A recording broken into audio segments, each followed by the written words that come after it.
నమస్కారం. టీవీ7 న్యూస్ కి స్వాగతం. ముందుగా ముఖ్యాంశాలు.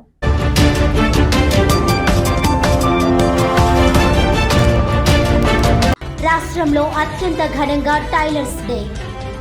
కూటమి ప్రభుత్వం దర్జీల సంక్షేమానికి కృషి చేస్తోందన్న కాకినాడ రూరల్ మాజీ ఎమ్మెల్యే పిల్లి అనంతలక్ష్మి సత్యనారాయణమూర్తి.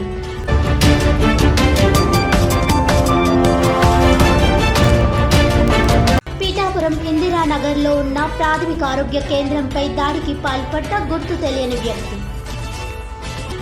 పిఠాపురం పోలీసులకు ఫిర్యాదు చేసిన ప్రాథమిక ఆరోగ్య కేంద్రం doctor Jayaram.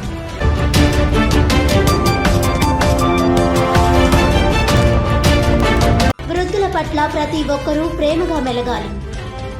Alliance club of international Kakinada Swathi helping hands ఆధ్వర్యంలో వృద్ధులకు భోజనం, పండ్లు పంపిణీ.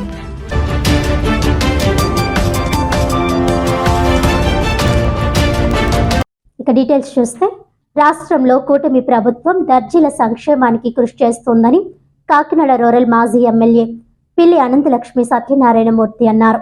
కుట్టు మిషన్ సృష్టికర్త విలియమ్స్ హో జయంతి సందర్భంగా స్థానిక అన్నదాన సమాజంలో town rural tailors welfare association ఆధ్వర్యంలో టైలర్స్ డే వేడుకలు ఘనంగా నిర్వహించారు.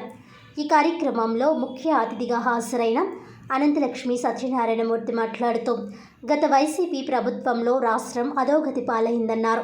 ప్రస్తుత ప్రభుత్వం అన్ని రంగాలను చక్కదిద్దుతోందని, త్వరలో సంక్షేమ చర్యలు చేపడుతుందన్నారు. రాష్ట్ర మాజీ కార్యదర్శి జక్కంపొడి సత్యనారాయణ మాట్లాడుతూ, టైలర్స్లో పేద వర్గాలకు చెందిన వారు ఉన్నారని, రెడీమేడ్ వస్త్ర పోటీతో వారి జీవన భృతి కోల్పోతున్నారని ఆవేదన వ్యక్తం చేశారు. ప్రభుత్వం వారిని ఆదుకోవాలని కోరారు. అనంతరం పలువురు వక్తలు ప్రసంగించారు. అనంతరం లక్కీ డిప్ నిర్వహించి ప్రోత్సాహక బహుమతులు, నూతన వస్త్రాలు అందించారు. అనంతరం ఆత్మీయ విందు భోజనం వడ్డించారు. ఈ కార్యక్రమంలో జిల్లా అధ్యక్షులు టి చిట్టిబాబు, పి రమణబాబు, ఎం త్రినాథరావు, ఎం సత్యనారాయణ, జి సింహాచలం, జి రాధాకృష్ణ, అధిక సంఖ్యలో టైలర్లు పాల్గొన్నారు.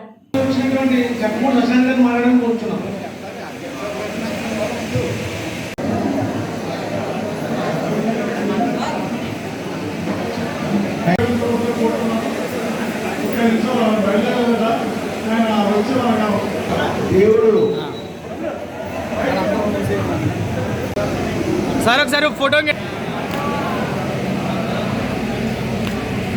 సోదర సోదరీమణులు వారికి చప్పట్లు పట్టవలసిందిగా కోరుతున్నాం.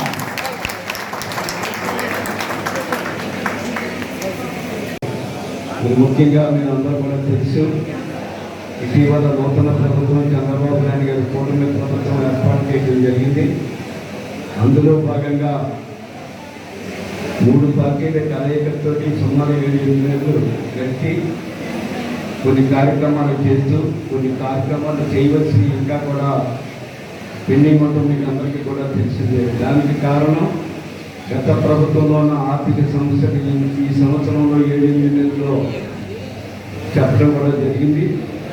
ఒకటి కూడా ఓటర్ల సభ్యులందరూ కూడా కలిసి ఒక పక్క కేంద్ర ప్రభుత్వం, ఒక పక్క రాష్ట్ర ప్రభుత్వం అందరూ కూడా ముందుకెళ్తూ ఈ 7 నెలల్లో ఒక రూపుదిద్దుకునేలాగా నిర్మాణంలోని కార్యక్రమం చేపట్టారు. అవన్నీ కూడా సర్దుకోవడం జరిగింది. మరి భవిష్యత్తులో ఇక్కడి నుంచి ఏది కావాల్సి వచ్చినా ఇచ్చిన వాగ్దానం నెరవేర్చుకుంటామని చెప్పి నిన్నమనే మన చంద్రబాబు నాయుడు గారు, మన పవన్ కళ్యాణ్ గారు కూడా చెప్పడం జరిగింది. ఏది ఏమైనా సమస్యల నుంచి ప్రజాప్రతినిధుల దృష్టికి, ప్రజాప్రతినిధుల నుంచి ముఖ్యమంత్రి దృష్టికి తీసుకెళ్లవలసిన బాధ్యత అన్ని రకాల సంఘాలకి, అన్ని రకాల ప్రజలకి ఉంది. మరి ముఖ్యంగా మీ సమస్యలు ఏమిటనేది ఒక విన్నప పత్రం తయారు చేసినప్పుడు ముఖ్యమంత్రి గారి దగ్గరికి మీకు కూడా వెళ్ళినప్పుడు సుమారు 7వ తారీఖున 8వ తారీఖున వెళ్తున్నాం. ఆయన దగ్గరికి అసెంబ్లీ జరుగుతుంది కాబట్టి ఏ సమస్యలు వచ్చినా మీ సమస్యను ఆయన దృష్టిగా తీసుకెళ్ళడానికి కూడా ఎటువంటి పరిస్థితులను నేను వెనకడుగు మమ్మల్ని తప్పించి చేయాలి కోర్టు ప్రయత్నిస్తున్నాం. దయచేసి ఇప్పుడు ఒకే కాదు, మీరు కూడా రావాలి, మీరు కూడా నేర్చుకోవాలి. మీ అక్క మీ ఉండి గత 30 సంవత్సరాల నుంచి మన జిల్లా ముందు ఉంటుంది. అలాగే సొసైటీలో కూడా ప్రతి జిల్లాలో 15 సొసైటీలు అవుతాయి. కాకినాడ జిల్లా వరకు 40 సొసైటీ 30 సొసైటీ వరకు చేయడం జరిగింది. అన్నింటిలో కూడా మనం అందరం కలిసికట్టుగా ఉంటున్నాం కనుక ఈ రోజున మనది ప్రపంచవ్యాప్తంగా జరుపుకునే పండుగలు రెండు ఒకటి మే డే, 2 ఫిబ్రవరి 28 టైలర్స్ డే.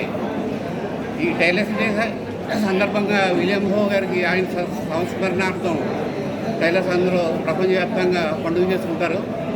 అలాగే ఈరోజు టైలర్ పరిశ్రమ రోజు రోజుకి క్షీణించిపోతుంది. కారణం ఏంటంటే వర్కర్ అనే వాడు తయారవట్లేదు కొత్తగా. దానివల్ల టైలర్ పరిశ్రమ కిందపడిపోతుంది. పని లేకపోవడం వల్ల ఎవరు ఇబ్బంది పడడం లేదు, కానీ వర్కర్ లేకపోవడం వల్ల ఈరోజు షాపులు చాలామంది మూతపడడం జరుగుతుంది. ప్రభుత్వాన్ని వినియోగించేది ఏంటంటే ఫెడరేషన్ ఏర్పాటు చేస్తున్నారు, కానీ దానికి నిధులు మంజూరు చేయడం లేదు. దానికి ఒక చైర్మన్ నియమించి భారీగా నిధులు సమకూర్చి దర్జీల అభివృద్ధికి పాల్పడవలసిందిగా ప్రతి ప్రభుత్వాన్ని మేము కోరుతూ వస్తున్నాం. ఇంతవరకు ఈ ప్రభుత్వం కూడా గురించి మాకు ఏ విధమైన సహాయం చేయడం జరగలేదు. కాబట్టి ఈ ప్రభుత్వమైన త్వరలో మా కష్టాలు అర్థం చేసుకుని మాకు సహాయపడవలసిందిగా కోరి ప్రతి జిల్లాల్లో కూడా ఒక దర్జీ టైలర్ అదేమంటారు నాకు ఒక కేంద్రం ఏర్పాటు చేసి కొత్తగా టైలర్స్ తయారయ్యే మార్గంతో కోరి ప్రార్థిస్తున్నాం. ఓకే.